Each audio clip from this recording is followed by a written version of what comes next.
Hi, everybody. So, I'm going to teach you all something you probably have never heard before. But if you understand it, like I always say, it will make a difference in your life. Okay? There is a principle in spirituality that says that whoever names a thing first owns it. Okay? You have never heard this before. But if you look at the Bible, okay, you will see how God did that. Okay, whenever God wanted to send somebody specifically, into the world for a reason, like Christ, for instance, you notice that God gave them the name to name whoever that was. They never got the opportunity to name the child themselves. Okay? Whenever God wanted to send a prophet, somebody that was a messenger for him, right? He named the messenger. He told them what the messenger was going to be called. No one got the chance to name the person. Okay? So, whatever names or whatever gets the first chance to name a thing owns the thing, has power over the thing, has dominance over the thing. Okay? That's why, like, if you, let's say, have a parent who gave you a name and they didn't think deep about the name, the significance of the name, the meaning of the name, you may actually be having a hard time in your life because of your name, because of the name your parents gave you, because the name your parents gave you is contrary to your energy, right? And so the energy of your name is acting as an obstacle to you. Same thing like with your business. You have a business, right? And you give your business a name that, number one, you didn't come up with. Okay? Number two, a name that is not in line with the energy that you want for your business.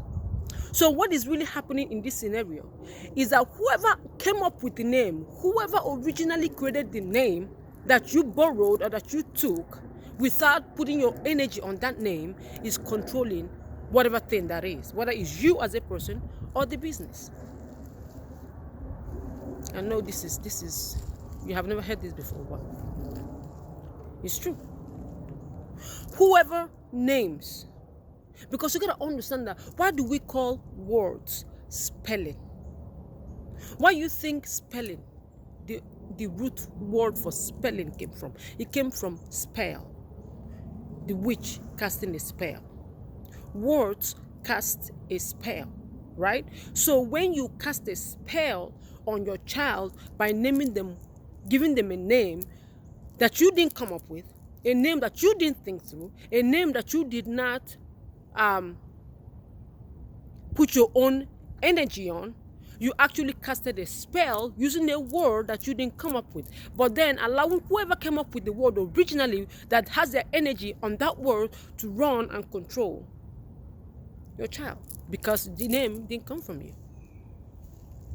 That's why I always tell people, if I ever have a child, there's a name in my mind for my child right now, but I'm not going to name her that name. If I ever have a child, my child will tell me what she wants to be called. Oh, you be like, how's she going to talk? Because you guys are still looking at things from the physical level. Your child is a soul that has been around the block many times. They are just coming into this incarnation through the body they have for a particular experience. So trust me, they know what they want to be called. All you gotta do is open up yourself to receive that impression from them, and you will know exactly what they want to be called. When I was born, my name was Chinyelo. Actually, it was Chinyere to begin with, and I hated it because I didn't like the way the name felt. I changed it to Chinyelu, which is a different form of the same name. I still didn't like that. So when I got divorced, because Chinyelu means God's gift to the world, I didn't feel like I was God's gift to the world. I didn't even feel like I was God's gift. I was gift to anybody, right? So I changed that name because it didn't resonate with me. It didn't resonate with me. So when I got divorced, I changed my name to Muna Chiso, which means me and God are going. That name is far more meaningful to me, resonates with me, ties into who I am as a person and what my relationship with God is, than the name I was given. If you read through the Bible, you will see people who were struggling under the burden of the names that their parents gave them. I think it was the story of Jabez.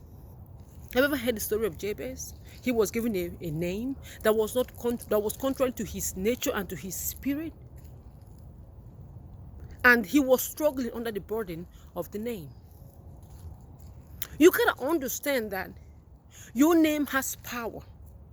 If your parent did not think of what they were naming you, they gave you a name that didn't come from them, a name that could have come from anybody, that was still carrying the energy of that name, of whoever the name, because whatever you create, whatever comes out of you has your stamp on it, has your energy on it.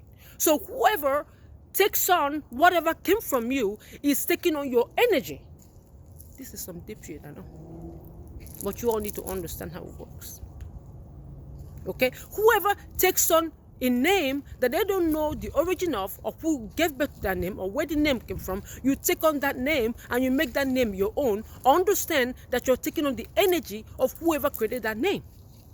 So if you are dealing with something, or if you have a name, and or rather, if your life is not going the way you want your life to go and you're struggling, look at your name.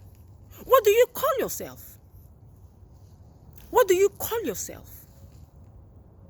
Your business, what did you name your business? Where did that business name come from? Who created it? Did you create it? Did that idea come from you? Did you give birth? Like the name Beautifully Feminine, that's the name of my Instagram handle. Where did that name come from? I created that name. It came from me because I wanted to talk about femininity, right? I wanted my handle to be about femininity, but I didn't just want it to be femininity, just feminine. I wanted it to be feminine that is beautiful, gracious, wise, embodying that divine feminine energy. And the only way I could describe it is a woman who is beautifully feminine. Like my fashion line, I named it the Venusian. Why do I call it the Venusian? Because the Venusian is a woman who is the embodiment of the energy of Venus. And Venus, remember, rules both Taurus and Libra. Is the woman who is both cerebral, is that the cerebral? See, my tongue is not doing that word.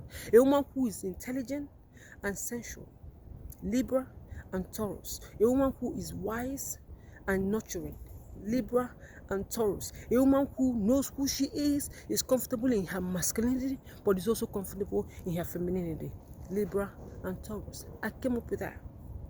My energy is on that. Does this make sense? So you have to be aware of the power of your name, understanding that whosoever names a thing owns it, has power over it. Okay? If you guys think I'm talking bullshit, read through the Bible.